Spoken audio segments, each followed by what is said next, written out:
Mga minamahal kong mga kapatid at mga mananampalataya sa ating prelatura ng Infanta. Isang mapagpalang bagong taon po sa inyong lahat.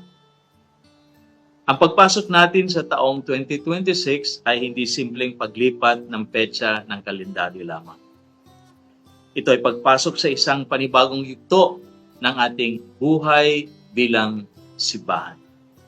Isang taong nililiman at hinuhubog ng mga bunga ng pastoral conference, ng mahabang kamalay-sayan ng ating prelatura, at ng mas malalim na pagtatalaga ng ating sarili sa isang landas na ating pinili. Ang maging sinodal na simbahan ng mga dukha na nagmimisyon. Ang mga naging pagninilay, pakikinig, at sama-samang pagpapasya sa ating Pastoral Conference number 7 ay hindi dapat manatili sa mga dokumento o papel lamang o isang alaala lamang. Ang mga ito ang dapat maging liwanag na gagabay sa ating mga hakbang sa darating na taon, 2026.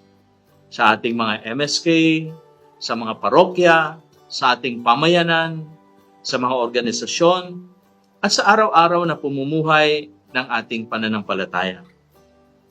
Habang patuloy nating inuugit ang kasaysayan ng prelatura, mula sa pagdiriwang ng ika-75 jubileo ng ating simbahan ng PPC7 at sa pagkahirang ng inyong lingkod bilang pastol noong nakaraang September 2025, inaanyayahan tayong huwag lamang magbalik tanaw ng may pasasalamat, kundi magpatuloy ng may pananagutan.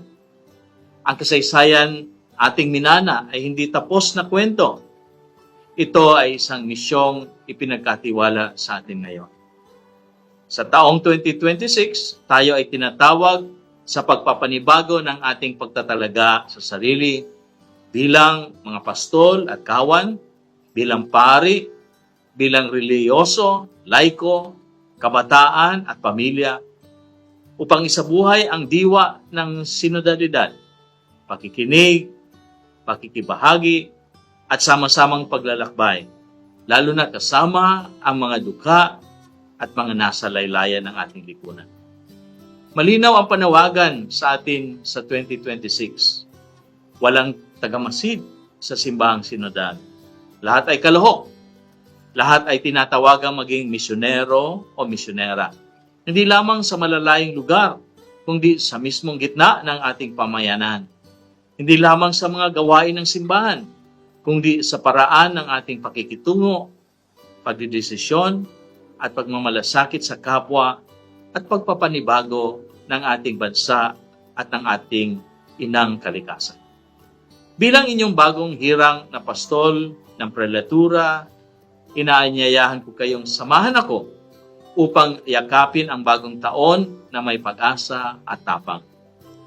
Ang pag-asa ay hindi pag-iwas sa mga hamon, kundi pananalig na sa gitna ng mga ito, ang Diyos ay patuloy na kumikilos sa pamagitan ng kanyang sambayanan.